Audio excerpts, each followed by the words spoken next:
Experts are urging the adoption of collaborative leadership to enhance sustainable development in Africa by bridging sectors like government, private industry, civil society, and academia.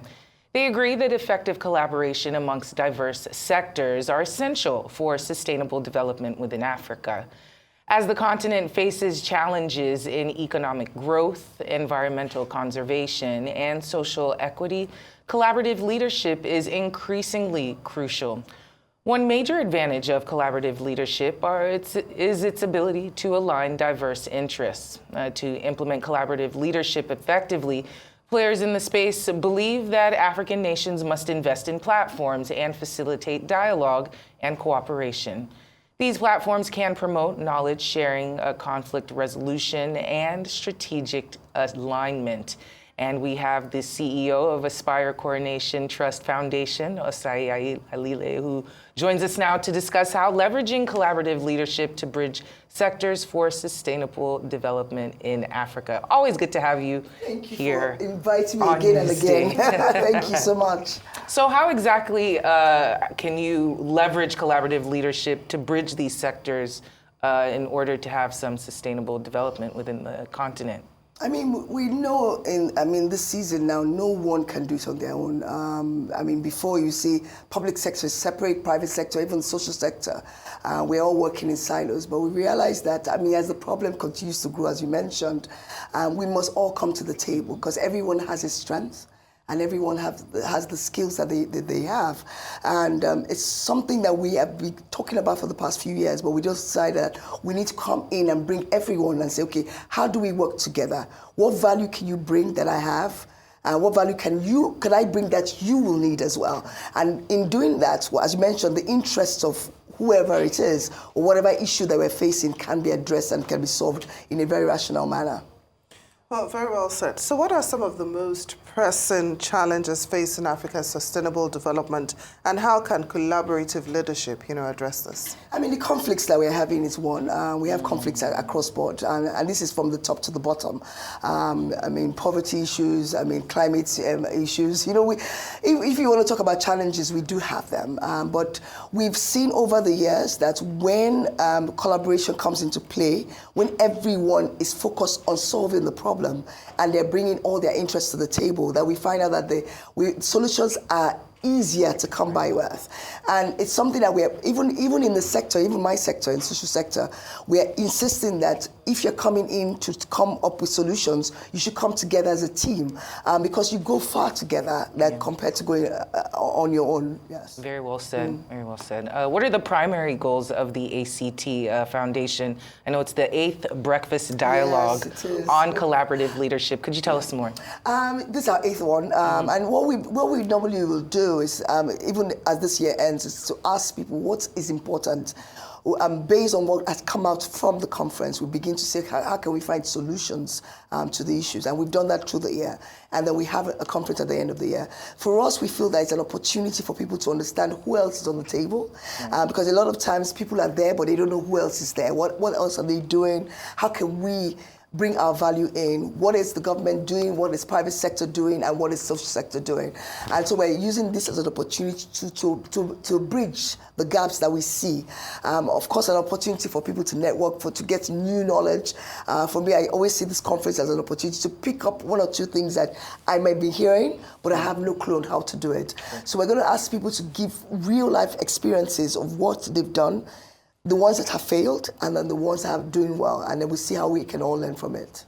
So what sectors, have been represented at this conference? And then, of course, what should participants expect? We're having the different sectors. We have the public sector, private sector, and social sector. We actually have a few groups that we are going into partnership with to do the programs that we do. We are in all the states in Nigeria and also in 12 African countries as well.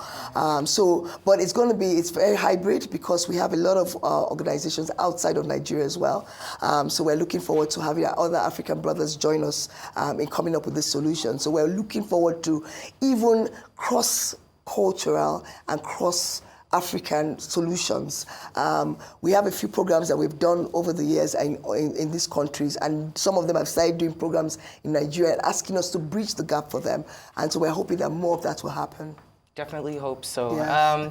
So where is the event taking place? It's hybrid, so we're going to have one in Lagos, and then of course everybody else can join us online. Virtual. And then they can always check. I mean, we talked about Act Foundation. If you just pop Act Foundation up, everything comes up, and then you'll be able to register immediately and join us tomorrow. It's going to be tomorrow at 10 a.m. and it's virtual. You can join us virtually, and for those that cannot come into the site in Lagos. So how do you envision the future of collaborative leadership in Africa, and what role can this conference play in helping us shape that future? I mean, one of the things for me that is important is for us as Africans to have a voice. A lot of times the solutions that are brought to us are solutions that people have come up with.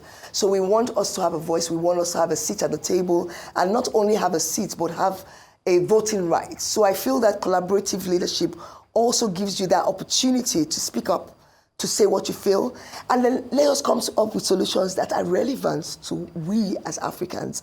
The global south is important, the global north is important, but the north cannot always dictate to us what we need to do, and we cannot also dictate. But when we mutually work together, then the solutions are relevant and are important as well.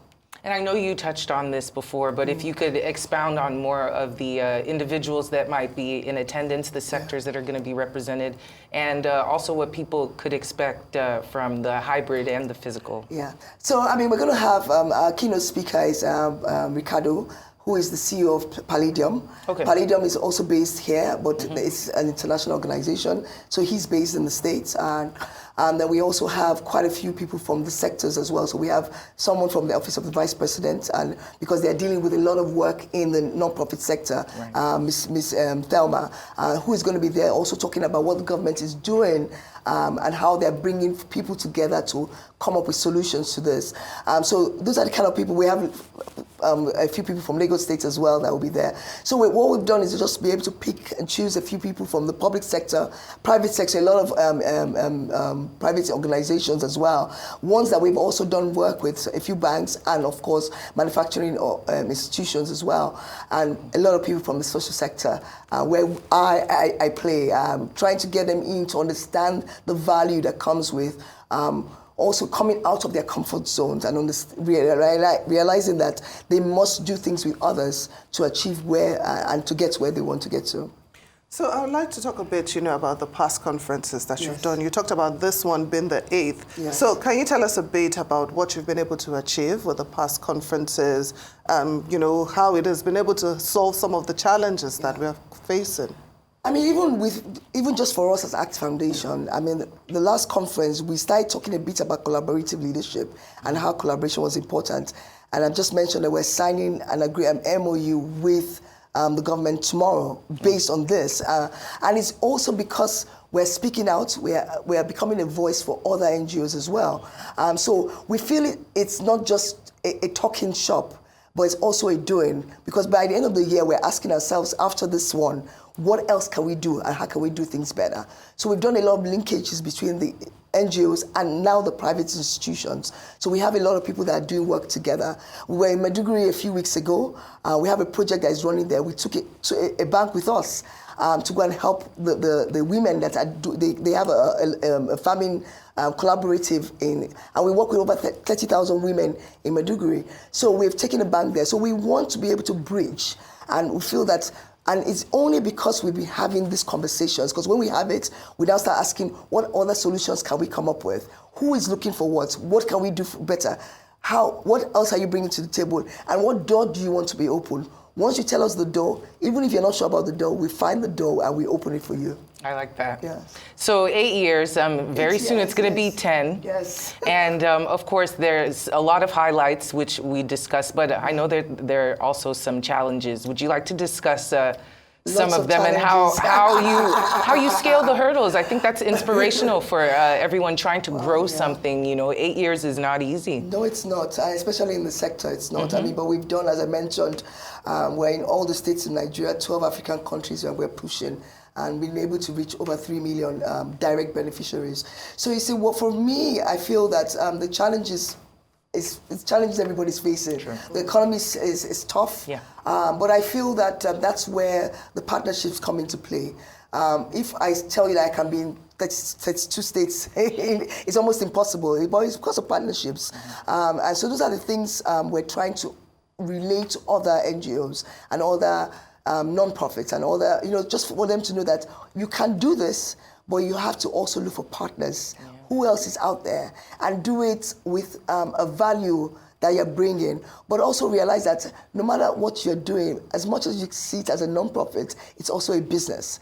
And the business of doing good is still a business. And we have to continuously look at the bottom line and continuously push ourselves to even be better and to do things in a better fashion. And how do you get these partners? How do you onboard new partners that share the same vision? Yeah.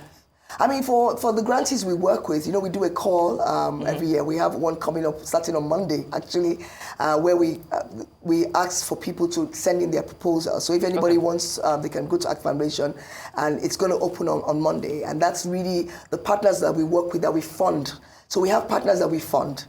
So we fund, now we're funded about 120 organizations across Africa. And we've worked with them, some of them for 5-6 years now. And we've seen the growth. I mentioned in one of the organizations we work with in Meduguri. But you see, so it's either people do a cold call, which is the proposals, or people call us and say, this is what I'm doing. How can you help me? And even we do also call and say, okay, we need this help because we have organizations that have they have issues that they need to solve in this particular industry. And so we're a bridge for others, we're a bridge for ourselves, we're a bridge for, so we keep on just working and making sure that the silos are filled up, but also we solve the problems that we're facing, not only in Nigeria, but in Africa, because the impact has to be felt, but it has to be felt by our own people. And we have to be comfortable enough to know that the solutions are relevant to what we are doing. Well, just before we let you go, what you're doing is actually it's very praiseworthy, and we do appreciate you, for that. But then it's one thing to push out ideas, but I'm wondering, what about the implementation, especially from the public sector, from the government? How receptive have they been to these ideas that you push forward? I mean, that's why we're signing an MOU tomorrow, because I mean, we've done a bit of work with them. I tell people you have to come in with an open mind. And once that is open and you are flexible to some changes, you see, when people see the value you bring, they realize that it's important for them to sit at the table with you. So we've tried to show that there's some value that we can all benefit from. So we're starting. We've done it for 1 year, we're continuing it, so we believe that we'll continue to get better. But I know a lot of organizations have worked with government, worked with private sector, and it's gone well for them. So we have to all come with an open mind, because this country belongs to every one of us. True. And we have to do our best to make it work. True. Well, it is always great to have you, and wishing you the best of luck on the breakfast dialogue that's happening. I hope you guys out there sign up for the conference. This is the CEO of Aspire Coronation Trust Foundation, Osayi Alile. Good to have you on the show.